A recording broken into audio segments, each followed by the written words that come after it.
Mini, তুমি কি লাত্তি মারতে চাও আমাকে? মিনি, খাবা? নমস্কার বন্ধুরা, সবাই কেমন আছেন? আশা করি ভালো আছেন। মালানি কিচেন আর লাইফস্টাইলে স্বাগতম। তো আজকে দেখতে পাচ্ছেন বড় বড় দুটো শোল মাছ, একটা আর একটা, এই দুটো এখন কেটে নেওয়া হবে। একদম তরতাজা।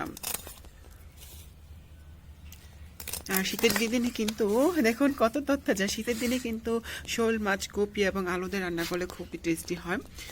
একদম সকালবেলা জমে জমে থাকে, অনেক ভালো লাগে খেতে। আর এখানে মিনি চলে এসেছে, আমাদের বাসার মিনি, ওই মাছ খেতে চলে আসছে। তো কাঠের ঘুড়িটা নিচ্ছে, মানে প্রচুর জল, তো হাত দিয়ে ধরা যাচ্ছে না, এর জন্য কাঠের ঘুড়ি দিয়ে তারপরে ই করতেছে। তো একটা মাছ কাটা হয়ে গিয়েছে, আর একটা মাছ এখান দিয়ে কাটতেছে।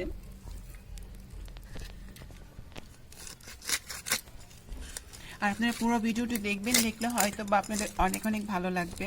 আর কমেন্টে জানাবেন কেমন হয়েছে। দেখুন এখনও কেমন নড়তেছে, মানে একদম তাজা মাছটা। আর আজকে প্রচুর শীত পড়েছে। মিনি, এই মিনি, ও মিনি, তুমি কি লাত্তি মারতে চাও আমাকে? মিনি, খাবা? দেখে বোঝা যাচ্ছে যে কতটা তাজা, এখনো নড়তেছে, এখনো নড়তেছে, মানে কত তাজা।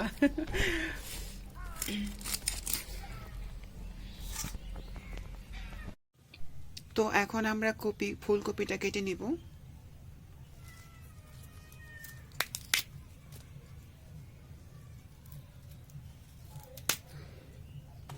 তো মা ভেঙে ভেঙে নিচ্ছে, তারপরে কাটবে।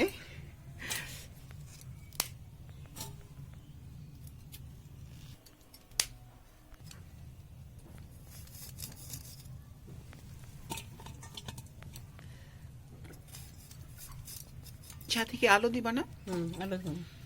আলু আর কপি দিয়ে রান্না করা হবে। তো হয়ে গেছে আমাদের কপি কাটা, এখন আমরা আলু কেটে নিব। তো এখানে মা হচ্ছে নতুন আলু কেটে নিচ্ছে। নতুন আলুর মধ্যে চোকলাটা অনেক পাতলা থাকে, তো নতুন আলু ছোট ছোট, এর জন্য এইভাবে কেটে নিয়েছি আমরা।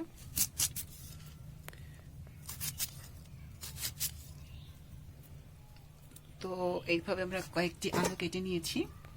তো আমাদের কপি এবং হচ্ছে আলু ধোয়া হয়ে গিয়েছে। তো আমরা কড়াইতে বসিয়ে দিয়েছি, এখন আমরা তেল দিয়ে দিব। আর আমরা এইদিকে কপির মধ্যে একটু হলুদ দিয়ে নিলাম। কপিগুলো একটু ভেজে নিব, হলুদ মাখিয়ে রাখতেছি আগেই। আর সামান্য একটু লবণ দিয়ে দিচ্ছি। এইভাবে লবণ দিয়ে হলুদ দিয়ে একটু মেখে রাখবো। আর আমাদের তেলটা গরম হলে আমরা তেলের মধ্যে দিয়ে দিব। তো আমাদের তেলটা গরম হয়ে গিয়েছে, আমরা এখন দিয়ে দিব। তো আমরা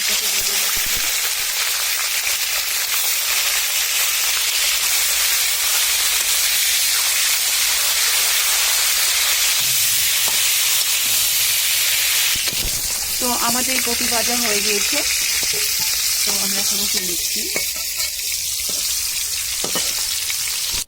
আর হচ্ছে ডালের বড়ি দিয়ে দিচ্ছি। ডালের বড়ি শোল মাছে অনেক ভালো লাগবে, ভেজে নিব। তো মা ছেনে নিতে নিতে অনেকটা ইয়ে হয়ে গেছে, তেলগুলা দেখছেন কত তেল লাগে। তো তারপরে আবার আমি দিয়ে দিয়েছিলাম তেল, কারণ কি তেল লাগবে মা বললো, এই জন্য তেল দিয়ে দিচ্ছি।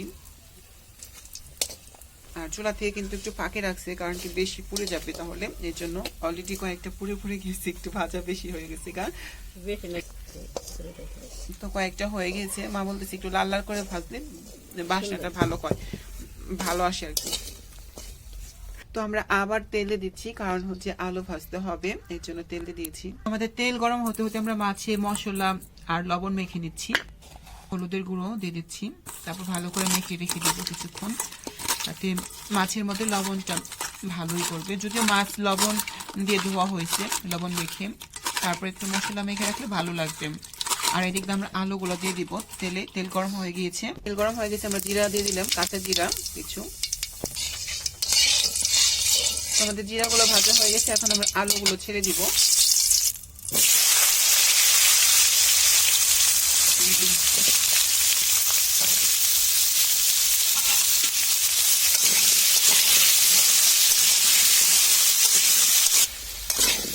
তো আলুগুলো আমরা ভালো করে ভেজে নিয়েছি।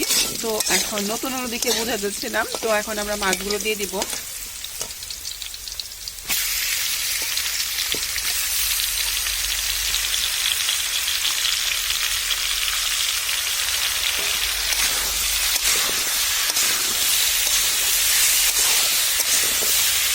তো হালকা মাছটা একটু ভাজা ভাজা হবে, তারপরে আমরা মশলা দিব। তো আমরা এর মধ্যে কিছু কাঁচা লঙ্কা দিয়ে দিয়েছি। আর এখন আমাদের মশলা দিব, যেহেতু আমাদের মাছগুলো একটু কষানো কষানো হয়ে গিয়েছে। হলুদ আর হচ্ছে ধনিয়ার পাতা দিয়ে দিয়েছি আমরা। এখন একটু জল দিব অল্প করে।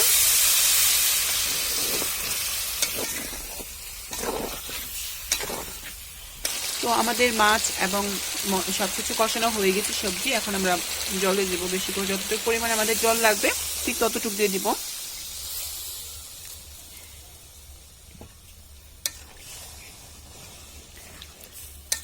আর কালারটা কত সুন্দর হয়েছে, আমার কাছে কিন্তু ভালো লাগতেছে। আপনারা কমেন্ট করে জানাবেন কালারটা কেমন হয়েছে। আর ভেজে রাখা কপি আর হচ্ছে ডালের বড়ি, এগুলো আমরা পরে দিব। তরকারিটা বলক আসলে আমরা দিয়ে দেবো এগুলো। দেখুন টকবক করে ফুটতেছে। আর এখন আমরা কপিগুলো দিয়ে দিব। ভেজে রাখা কপিগুলো এখন দিয়ে দিচ্ছি, সাথে ডালের বড়িগুলো দিচ্ছি। এখন হালকা একটু নেড়ে দিব, যাতে জলের মধ্যে মানে ডুবে যায় ঝোলের মধ্যে।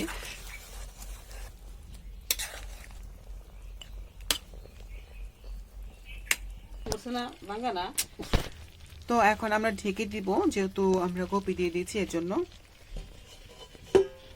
কিছুক্ষণ পর আমরা আবার দেখব কেমন হয়েছে। তো আপাতত ঢাকনা থাক। তো আমরা ঢাকনাটি গুছিয়ে নিচ্ছি।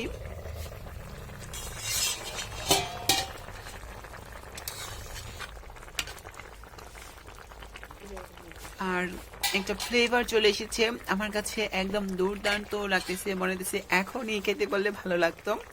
আর এখন দিয়ে দিব জিরার ফাঁকি। তো জিরার ফাঁকি দিলে আরো বেশি টেস্টি হয়।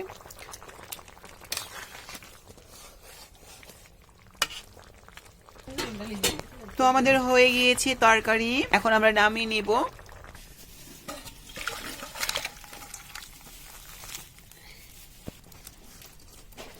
তো আমাদের একটার মধ্যে আটনি ছিল না, এই জন্য আমরা আরেকটার মধ্যে নিয়ে নিচ্ছি অনেক। তো দেখুন কালারটা কিন্তু অনেক সুন্দর চলে এসেছে। আর যদি ভালো লাগে অবশ্যই একটি লাইক কমেন্ট করতে ভুলবেন না। আর কমেন্টে কিন্তু অবশ্যই জানাবেন। তো সবাই ভালো থাকবেন, সুস্থ থাকবেন। আবার নেক্সট ভিডিওতে দেখা হচ্ছে আপনাদের সাথে।